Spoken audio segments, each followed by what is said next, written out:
Naised. There is a group, for me it's very strange to speak English to that group because none of those ladies speak English to me. So maybe I can make an introduction in Estonian because it feels like more normal. But then just to make Alissa feel more relaxed, when we get professional, then we switch to the official Canadian language. See on just paras. Nii et switchime oma language'i. No kõigepealt bibliograafiaklubi liikmed juba on kuulnud mõnda aega siin Vemu juttu sellest, kuidas me tahame alustada nagu uut sarja, kuhu kutsuda esinema professionaalseid Kanada-Eesti naisi. Nagu me teame, neid on palju, üks ägedam kui teine. Ja mina, kes ma olen kaugelt ja võõrsilt tulnud ja mul küll juba 17. aasta jookseb, aga ma ikkagi olen uus tulnud. Nii et paljude tublide Kanada-Eesti naiste puhul, kes on kogukonnas aktiivselt, teevad asju ühes või teises klubis või organisatsioonis, ma tean, mida nad teevad eestluse jaoks. Ja mõne puhul pole mul aimugi, mida nad on teinud oma professionaalses elus, eriti kui inimesed on juba pensionil ja sellest alati ju ei räägita. Ja kui vaadata ka Vemu arhiivi, mis on ju väga suured, kõige suuremad Eesti teemalised kogud väljaspool Eestis, aga meie audiovisuaalne kogu ja elulugude kogud on väga suured, siis selles samas Eesti Kultuuripärandi Seltsi videoklubis on umbes pooled võib-olla ürituste salvestused, ülejäänud on eluloolised intervjuud põgenemisest, Eesti elust, Eesti rümmustest, aga ka on professionaalseid intervjuusid. Aga mis torkab silma on see, et ikkagi meeste lugusid on seal rohkem kui naiste lugusid. Ja mulle tundus, et võrdsus võiks olla maa peal ikkagi 21. sajandi varsti hakkab keskpaik juba kätte jõudma, et me prooviks seda nii ka parandada. Meil oli siin Vemu algaegadel ka professionaalsete loengute sari, kus inimesed käisid rääkimas oma professionaalsetest saavutustest, Tiit Helmet rääkis oma postmarkide tegemisest ja oli teisi esinejaid veel. Seal seas olid ka üksikud naised, aga enamus siiski jälle mehed. Nii et alguses oli meil suisa plaan, et me tahaks teha sellise naiste võrgustiku, mis siis tooks kokku erineva põlvkonna professionaalseid naisi, kes siis saaksid jagada seal oma töökogemust ja elukogemust ja seda, kuidas eestlust ja professionaalset elu seotakse ja nii. Aga kuna meil on siin nii palju juhtumas ja käimas ja teha, siis üks hetk oli selge, et seda organisatsiooni meil nüüd ei ole mõtet küll tegema hakata, sest need organisatsioone siin juba on ka. Ja kui mingi võrgustik tahab ise tekkida, siis ta lihtsalt üks hetk tekib. Aga need professionaalsed jutuajamised, need me teeme nüüd ära. Õieti kõik see tegevus algas möödunud aastal juba tänu meie tänasele fotograafile ja Vemu tiimi ühele uusimale tulijale Monikale, kes on saanud 2 korda Tartu kolledžist, kuna ta elab siin üleval, on saanud stipendium. Üliõpilastel on võimalik küsida stipendium oma mingite loov- või uurimisprojektide läbiviimiseks. Ja eelmisel aastal Monika saigi toetust selleks, et teha siis neid videointervjuusid siin professionaalselt Eesti naistega. Neid võite, mis on valmis, neid võite juba Vemu YouTube'i kanalil näha. Ja nüüd me siis jätkame siin võib-olla rohkem ka teist ülejäänud Vemu tiimi kaasates siis seda sarja ja need saavad olema avalikud intervjuud, nii et kes tahab tulla kohale, saab seda siin näha. Kui kõneleja on nõus, intervjuu läheb arhiivi muidugi, aga kui kõneleja on nõus, siis me toimetatud versiooni hiljem jagame ka YouTube'is, nii et need, kes täna siin külma ilma või muude põhjustel ei ole saanud kohale tulla, nagu Alissa ema näiteks Mall, kes eelistab seda hiljem videost vaadata, siis ka see on võimalik. Ja me oleme rääkinud sellest ideest siin ka Vancouveris ja Montrealis, kus inimestel, torontolased on hellitatud ära paljude üritustega, miks ka igale poole enam ei tulda, aga neil seal nii palju asja ei juhtu ja nemad ka olid väga huvitatud sellest teemast. Nii et võib-olla me tulevikus oma tiimiga proovimegi teha ka kas siis ainult online üritusi või hübriidi, nii et torontolased saavad olla siin Tartus ja teised siis vaadata oma kodulinnast ja siis me saame kaasata ka neid professionaalseid naisi väljaspool Torontot. Ikka võite sisse juhatus. Läheme peateema juurde ja tänane päev siis jaguneb 2. Kõigepealt teeme Alissa Puhm Northiga intervjuu ja siis on väikene kohvipaus ja sellele järgneb õpituba, kus siis Merit Luik, minu kallis väike õde, teeb siis oma viimase õpitoa oma turnee jooksul siin ja räägib lemmikteemast, mis on petturisündroom, imposter syndrome. Nii et kellel on uudishimu, võivad siis jääda siia, et selle sündroomi kohta ka midagi ja meie kõigi endi kohta õppida ja Alissa on ka öelnud, et ta saab jääda meie workshopi vähemasti alguseks. I'm not sure if Alissa needs an introduction here. I'm sure that all the local Estonians have been keeping eye on you and your career and accomplishments, but we know that you are landscape architecture and you're also teaching architecture at UofT. You have your own company with your husband, but you have been also publisher, and all people who work at the archives, the university, they also do research. So you're very versatile and obviously very busy woman as well. Plus you're an Estonian.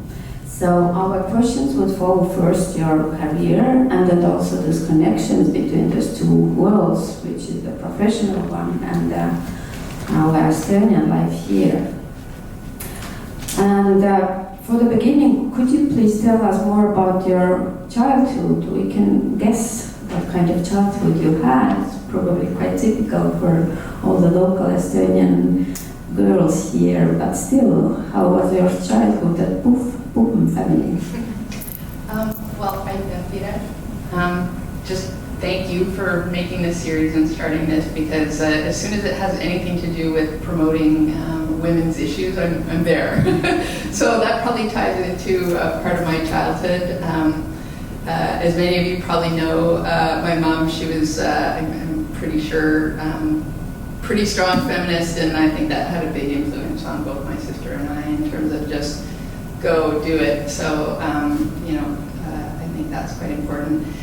In terms of really typical Estonian events, childhood, there was like Eesti kool and Venemist and Kaidid and Laagrid and Leer and like all those things, really quite typically.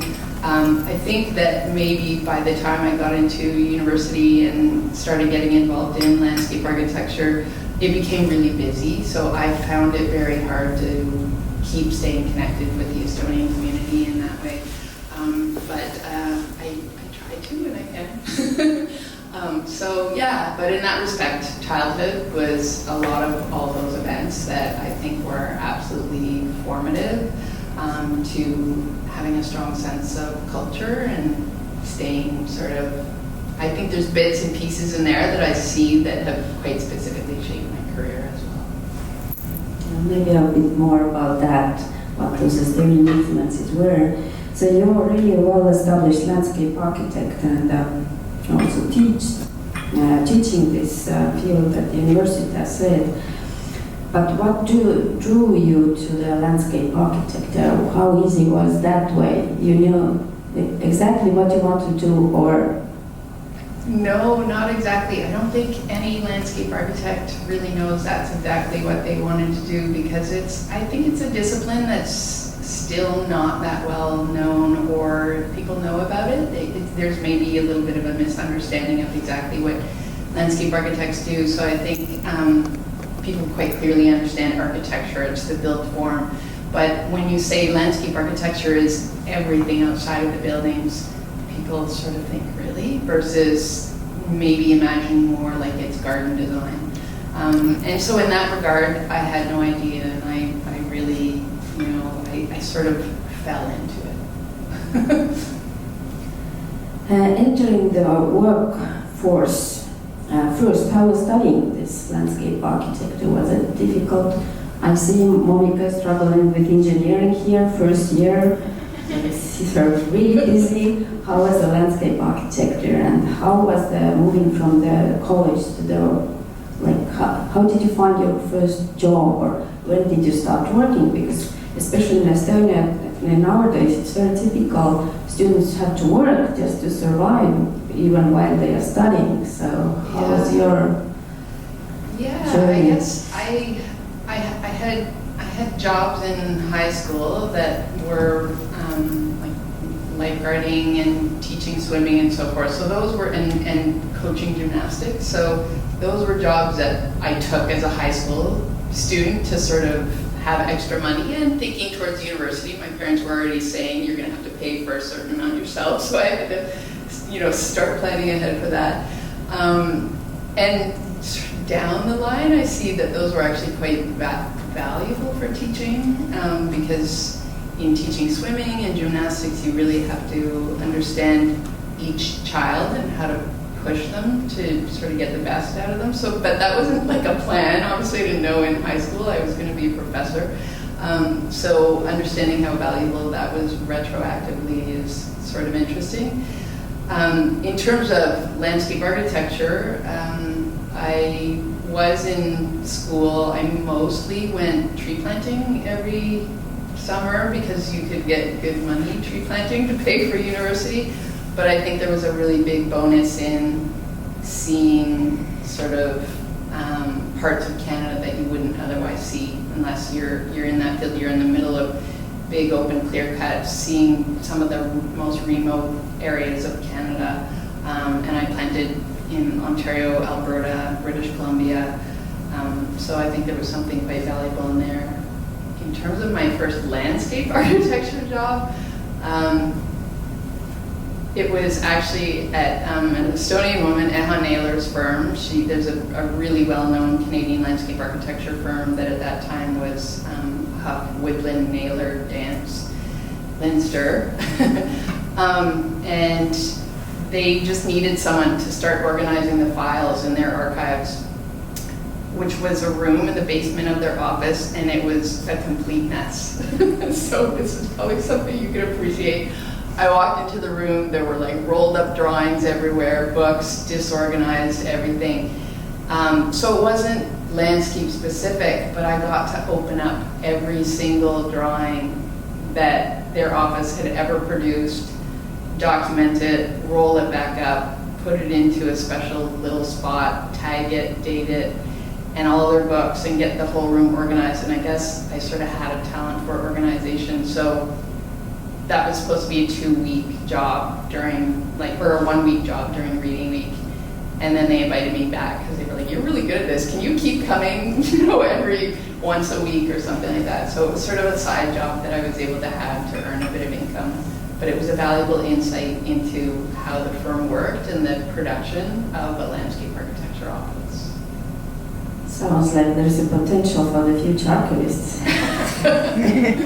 So, well, be careful what I promise. Looking forward for when you retire, you're most welcome to join UofT in your biblioclub.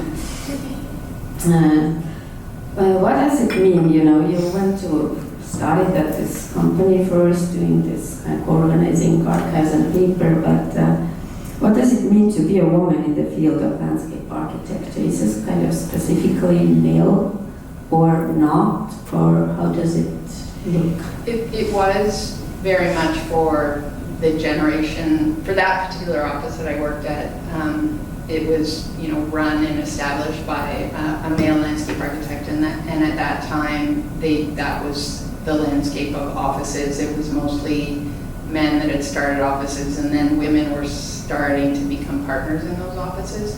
So it was great for me as sort of, in a way, the third generation down to see women in roles that were leadership roles within the office. But, and I can only imagine, although it has also shared with me what her journey was in terms of getting to that point.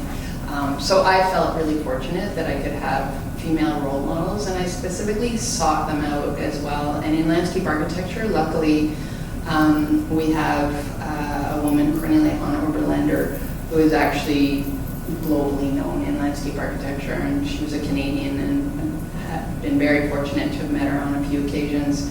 Such an inspiration.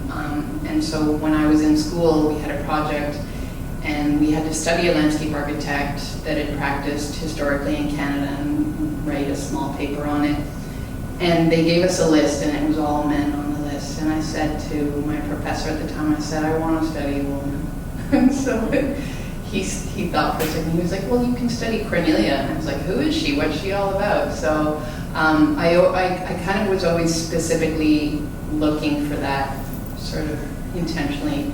Now it's really interesting, the landscape in terms of men and women in landscape architecture is much more female dominated now. It's quite interesting to see it, and in our students too as well. Why so? What do you think? Why it has changed?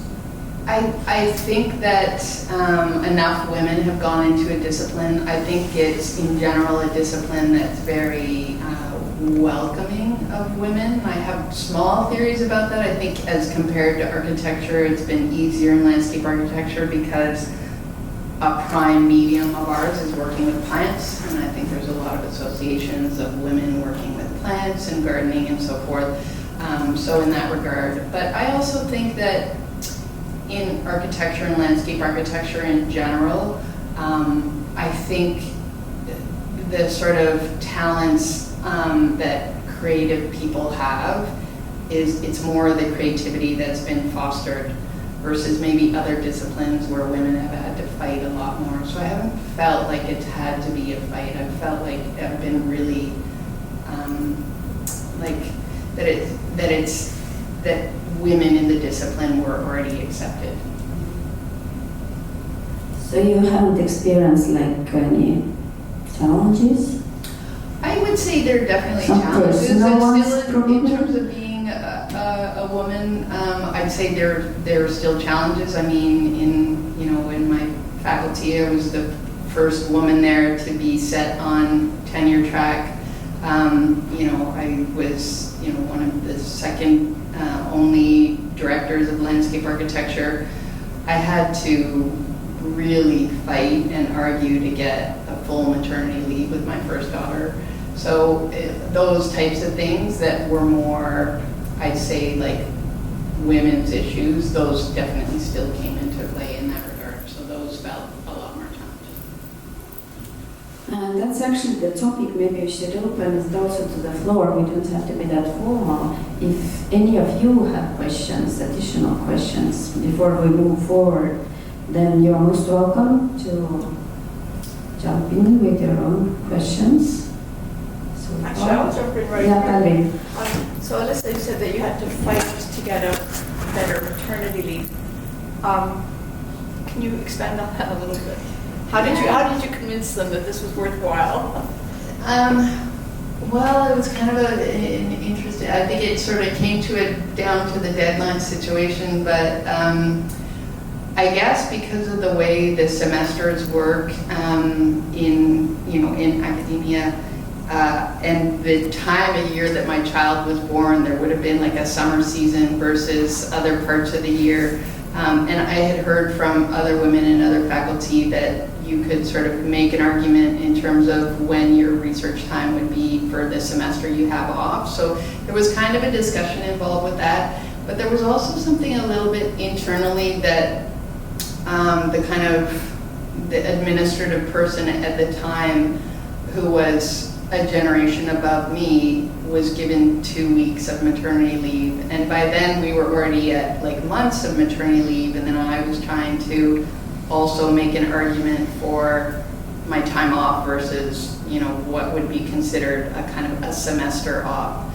And so it sort of felt a little bit like, well, I didn't get that, so why should you get it? And I thought, women aren't gonna make things better for one another if we always have that attitude. And I thought, I'm always trying to think of the next generation of women in landscape architecture and think not, did I get that or did I not get that, but how can we make the situation for women better? So your argument was actually with a woman? Like oddly, but then I had to negotiate this, like asking for this particular, leave duration with my dean, and he was actually really wonderful and a complete gentleman about it. And he said, okay, I've really figured this out and I can organize it this way and that way and so forth. And so I did have some teaching responsibilities, and I remember my daughter Eiley sitting at the table in her high chair and I asked 4 thesis students to come to my house, and I pushed her like 1 Cheerio like at a time so she would stay quiet while I'm like trying to like manage 4 thesis student projects. So what year this was? Pardon me? What year was this? 2009. You're kidding. So these are still, yeah, I mean, I think because there hadn't been a lot of precedent in my faculty, so that was a thing, even though women were being welcomed, when it came to those types of things, because there wasn't precedent, I had to look towards other women in other faculties and say, what was your experience, and could I bring that back to my faculty and make those arguments. But my dean was amazing, and my director, also a male, was like, please don't be worried about this. Like, maternity leave is, completely normal. It's just we're just trying to figure it out. So it was interesting in that perspective that it was more a challenge with another woman. Yeah, that reflects a little bit my experience in medicine. Interesting. That sometimes the women who took 2 weeks off for maternity leave looked at younger women saying, why are you such a wuss? Yeah. And actually a lot of the male clinicians, professors were very encouraging of women. So I think there's, Interesting. I mean, not to segue into another topic, but I think there's a lot of male bashing when it comes to feminism that is inappropriate. There's a lot of very supportive male professionals of women. I agree. Yeah, I can see Merrick nodding here because we have discussed it in other contexts, the same topic. Like sometimes the first enemy is not the male, but some female colleagues, like on different levels. And we're talking about Estonia, that's the same thing is happening there. That's how it is. You already mentioned that struggling to put together your professional life and your life as a mother. Maybe more about those struggles. We know how busy mothers are, and then you had your different kids at university. So yeah. So I think that was definitely a huge shock. So I had planned to put on a whole conference because I thought, oh well, you have a baby and they're going to sleep most of the time. I can also still put a conference on. Thinking, I had no idea how all-consuming a small baby would be. I remember, I think my parents looked after her, and during the conference, I actually had to schedule in time to go pump my breast so that I could continue back and go to the conference and be still somewhat normal. And this is called a baby uhkus. Yeah, so I mean, for me, it was a lot of that. And also in the scheduling in our faculty, the way studios run, this has been forever. Probably since the day the faculty started, we teach studios from 9 a.m. till 6 p.m. We'll try and find a daycare that finishes at 7 p.m. It's impossible. They all finish at 6. And even though my daughter was on campus, I would basically have to tell the students, look, I'll take half hour out of lunch and I'm gonna have to leave at 5:30 every day or whatever. We just kind of had to manage it. So there were a lot of small things like that. I got my daughter into daycare, not because I magically put my name on a list. It was, I actually got an offer at another university, and then in the game of academia, you go back and you talk to your dean and you're like, well, I was made this offer. It's do you want me to be here? How much do you want me to be here? What could a counter offer be? And they're like, well, we can't give you a promotion and we can't change your salary, but we can get your daughter into daycare. I was like, sold. So there's those types of things that you'll just do whatever it takes to, do the best for your kids and still figure out your career somewhere within there as well. yeah, for someone coming from Estonia, it's so strange to see this Canadian daycare system. There's no nostalgia. like proper municipal lasteaia system is covered with those, and people still are like not happy. So it's really very strange to see how much it changes the life of a woman, a professional woman, when they got kids here. It's still much easier in Estonia, although maybe we don't have that much money, but somehow the system is supporting you as a mother. Yeah. So good for you. You did it very well then. Yeah. Although it didn't mean that daycare was free. That's the next step. Yeah. Any other questions?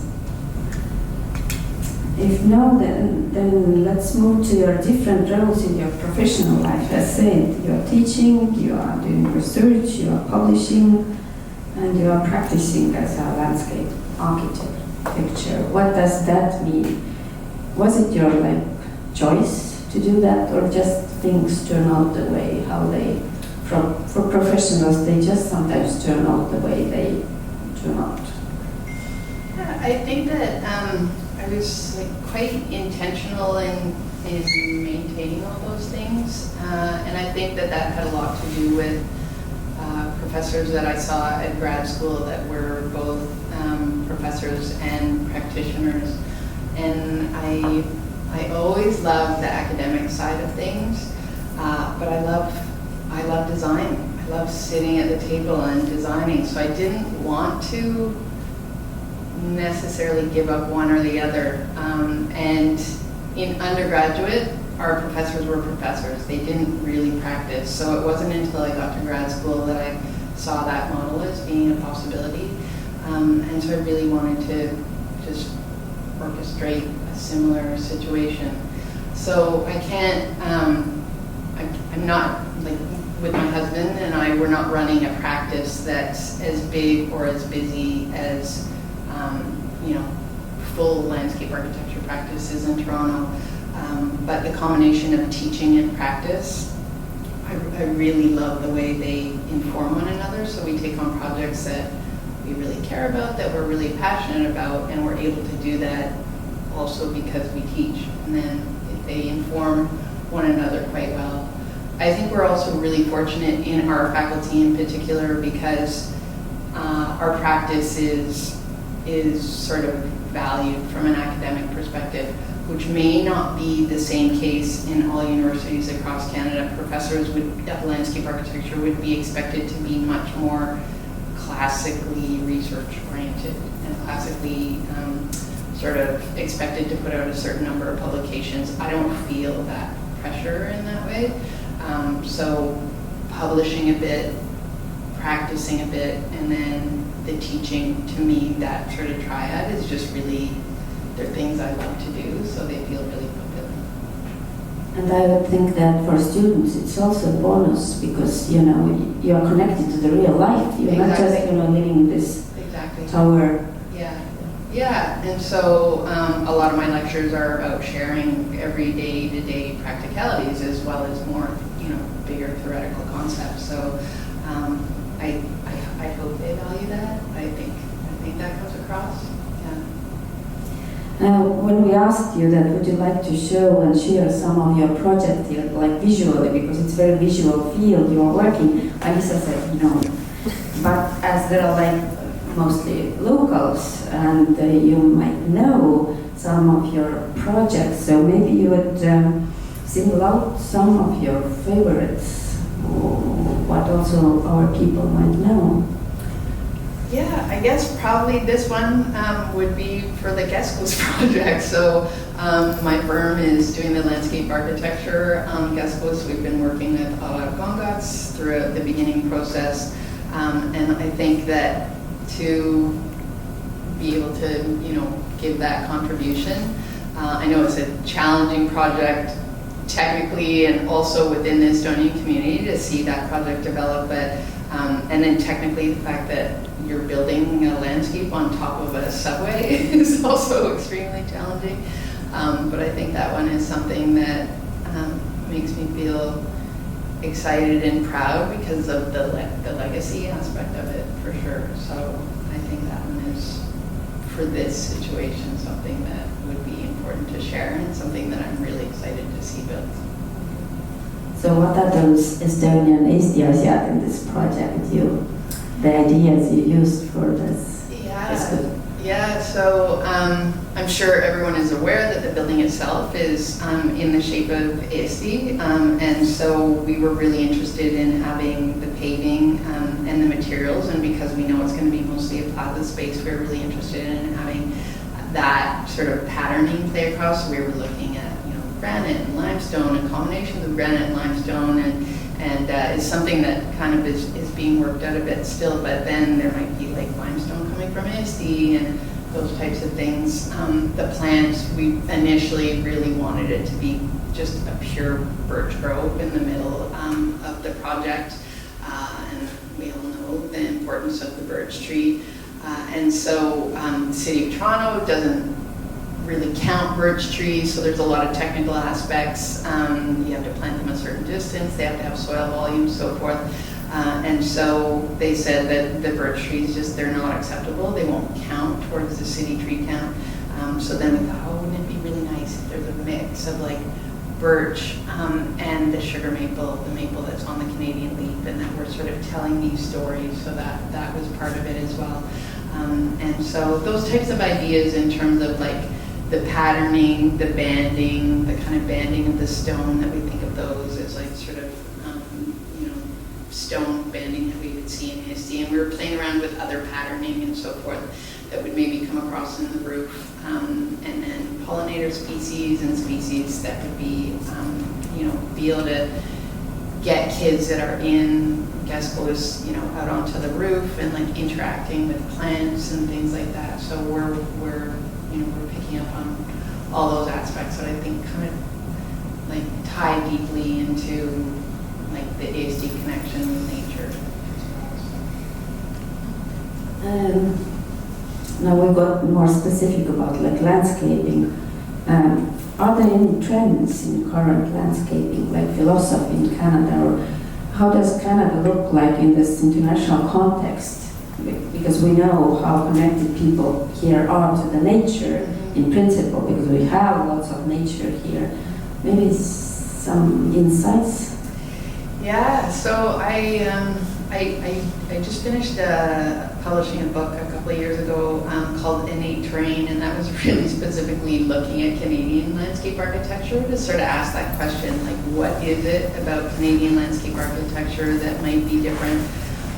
And we sort of came on that same idea that I think Canadians in a lot of northern countries, but Canadians specifically, are really rooted and connected to that idea of a vast landscape and a sort of, even though it's not necessarily true, but that idea of an untouched landscape and things that sort of come across through the paintings of the Group of Seven, and now more when we think about First Nations on the land and connections in that sense. And so I think that work comes very directly across in the work of Canadian landscape architects. They sort of tell those stories of the land more directly in their landscapes versus it being necessarily a sort of a technical approach or a style-based approach. It really is that I think in Canada most landscape architects look at the existing context and really try and sort of bring a story out of that. And in landscape architecture, that idea that the cultural narrative is as important as what the landscape is actually doing is quite important. So from that regard, I think Canadian landscape architecture, well, it's very varied because we also have sort of, in a way, multiple principles, like even the Quebec culture is very different from the prairie culture and so forth. So those aspects are different, but I think that there's that stronger connection. And then in landscape architecture right now, there's a really sort of big, I don't want to call it a trend, but there's like a big imperative to be designing landscapes that are really naturally resilient based on all the things that we're facing in terms of climate change. So there's a lot to do with landscape architects implementing natural infrastructure. So if we think of how we typically design cities, where it was a lot more to do with sort of solving issues of, say, like surface drainage and so forth, with gray infrastructure that would be really engineered. Landscape architects are getting a lot more into green infrastructure solutions, where we're looking at, permeable pavements and bioswales and just, more trees and pollinator species and green rooftops. Like a lot of figuring out, particularly in urban environments, because we've lost so much of our tree canopy and our ability for water to drain permeably into the soil. We're looking for ways where that can be constructed back into the urban environment. So that technical aspect of landscape architecture, green infrastructure, is really important right now. How much do you know about the landscape architecture in Estonia? Can you have some compare those two? Also in a Nordic country, but very different, small, not that urban, like big cities in Canada. Yeah, I mean, landscape architecture is interesting because it's a discipline that really is primarily working in the urban environment. Not entirely, but that's a lot of the emphasis is on the urban environment because there's a need for it. But in terms of, I mean, I've gone to ESC and lectured in schools of landscape architecture. I think there is a slightly different sort of perspective and a way in how it's taught. I think that maybe it feels, and I don't know if I'm accurate in this, but it feels like it's being taught maybe a bit more as a technical discipline, whereas here and particularly at the University of Toronto, there's the technical side to it, but there's also very much of a kind of a narrative side to it, always sort of trying to think like, how do we make these cultural connections? Now, when I looked at some of the more recent projects that I've seen coming through in Estonia, I see that coming through more. So I think it's my sense, again, I'm not entirely sure, but my sense is that it's in a way, it's a younger discipline in ESD. It's young here, but I think it's even younger as a sort of a more practiced and educated discipline in ESD. Any good examples from like latest projects here in Toronto we might know, which you see as a good examples of contemporary landscape architecture in Canada? Yeah, and I think this one often comes as a big surprise to people is the entire lower Donlands. We're basically completely reshaping the mouth of the Don River. And we all probably are quite familiar that the Don River was channelized, and this had everything to do with, when it was an industrial waterfront, it was channelized and it basically hit like an L. So that's the engineers putting it into a very straight line and then thinking, hey, we can just make a river take a 90-degree angle, and that we'll just solve it, we'll calculate it, and we'll figure out water volumes. But over time, with an urban environment that gets more and more paved, those water volumes change, and that was sort of unforeseeable at the time. And so the entire lower Donlands areas were constantly flooding.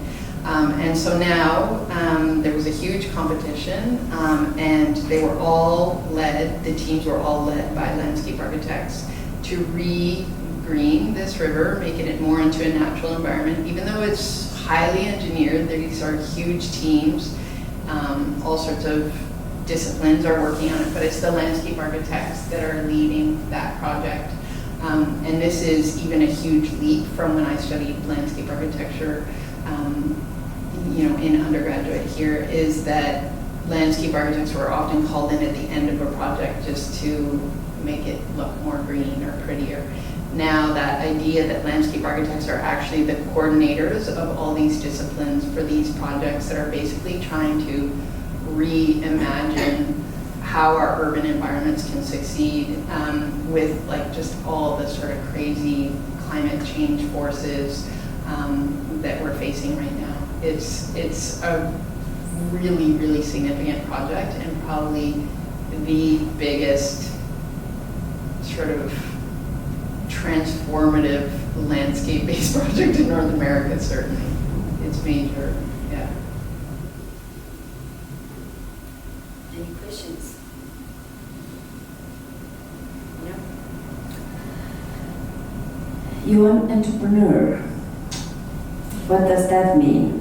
And what have you learned through that entrepreneurship about yourself or the field or life? Or are there any ideas that people are wrong about the entrepreneurs? We have some maybe wrong ideas about that. Yeah, I've learned that I hate doing taxes.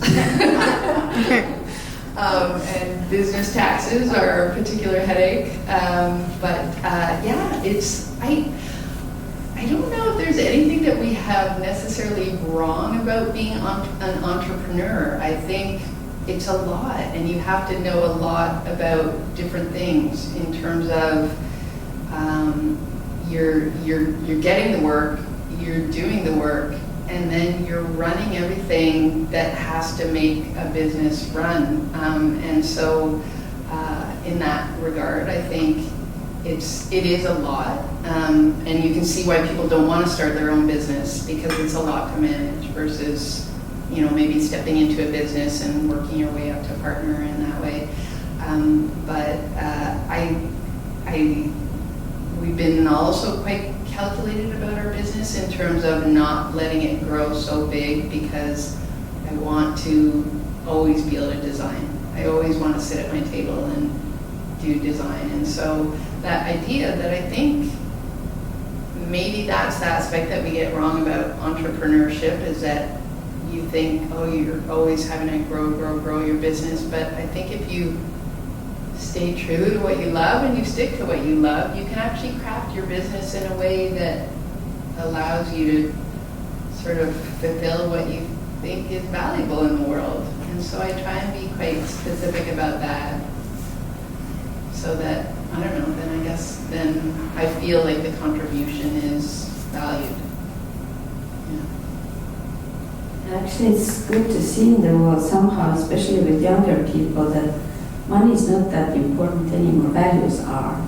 It's like stay true to your values, whatever you do, and it means more than money.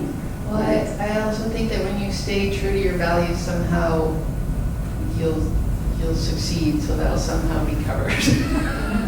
Karma works does the half of the work for you then. Yeah. I think that that idea that you do what you love and you feel fulfilled that way, then it's like I think people see that, so you don't want to trudge through life doing something just to pay the bills. I don't know that. I'm not interested in that. We started with the Estonian community, and now let's move back to that. And you already mentioned some connections which have helped you through your life, like in your professional life. But maybe more about this roots and connection to the Keskus project. Without being an Estonian, you wouldn't have been working for this project, right? So there are pluses. There might be also minuses. So maybe elaborate more about that context. Yeah, I think that the Estonian community is all the activities that you can do as a child are really valuable in the regard that they actually teach you a lot of the skills that then become really valuable over time in your career. And so I think things like definitely I think through things like with Gaidi, we were always outdoors, and Gaidi Lager, it was the best thing. There was a freedom within there, but a structure, and just being outside and learning about nature and really valuing that, I think was so powerful. And even though a lot of kids felt like we were trudging through Eesti kool, the discipline of that was really valuable. And sort of thinking back to you know, the connection to culture with that, I think, was so valuable. And so I think there was so many, even like with Vreemdelinge, that is like a discipline where you saw, you know, through like the main gymnastics clubs were being run by these amazing Estonian women, and that they had sort of built these efforts through the ground up, and that, you know, so many women were going through Vreemdelinge, and no matter what level they were doing it at, it was like this aspect of like health and competitiveness. And so I feel like all the values that come from all those activities in the Estonian community, actually you see that in all the successes of so many Estonian women, because these were sort of values that were built in us from childhood. And then somewhere in there too is like you also have to be, you know, smart and like just like, you know, there's like, I think there's definitely a level of expectation as well that goes back to, you know, your first question in terms of families, and I'm sure we sort of all felt that was this sort of like level of like a high expectation in terms of like what, you know, in terms of like high school or things like that, you know, how getting grades. And so but, you know, so that might be the part that you could say, well, maybe there's a bit of a negative in there, but there's a positive too. And so I think that idea that, you know, touching on all those things, I see how all those aspects, really the differences in all those aspects were really advantageous in terms of a career and feeling like really fulfilled in a career as well. And as much as you know, there are no Estonians who would hide here living in Canada that they are Estonians. It's so funny to see how many people know about Estonia, that like Estonians, I've heard, oh, my neighbor was Estonian, my first girlfriend was Estonian. And then I thought, how come there is like 1.something million Estonians and even less here, and everyone knows one Estonian. And then I thought, the Estonians are a nation, they never hide it, because we like to say, we Estonians explain what the places, you know, where we come from. So people like you, you're like diplomats for Estonia. Yeah, there is no laughing about this, because really, if you are very good in your profession and you like represent the country, it's very important for a small nation or a country like Estonia. So I hope all your colleagues know that you're Estonian. They do. I'm sure. Young people, you as a teacher, as a professor, you work with them, and it's not just a question for young people in nowadays, because we know lifelong learning is a thing. We all need to learn and relearn as we go. And the question would be for you, like, why study landscape architecture? Who might be well suited to this field? And what is the role of landscape architect in today's world? Like 3 questions. I think why study landscape architecture, because I do, as you can tell, maybe put more emphasis on values, and I do think that landscape architecture is a discipline that is going to continue to have a big impact and grow stronger in terms of solving a lot of the issues that the world is facing right now in terms of climate issues and so forth. And of course, there are many disciplines that are working on this connection, but why I think it's so valuable in landscape architecture is because the discipline is always sort of crossing over these boundaries of like the human connection to nature and then solving technical issues through nature. And so there are a lot of disciplines where maybe they're doing one or the other, but this one brings it together. And I think that unless we care about our environments and there's a story about our environments, we're not going to protect them. And so I think that idea and building that that aspect is, for me, really, really important in landscape architecture. And then in terms of, I think, people or students that are thinking of this trajectory that would be really well suited for it, creative kids that love drawing, kids that love Lego, kids that love, you know, problem solving in that kind of a very visual way. are excellent for any design discipline.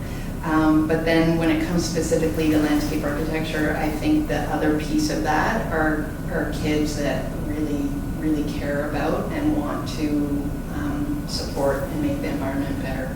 So that combination of logic, creativity, and deeply caring about our natural environment, I think is what makes a landscape architect kind of the perfect soup in a way.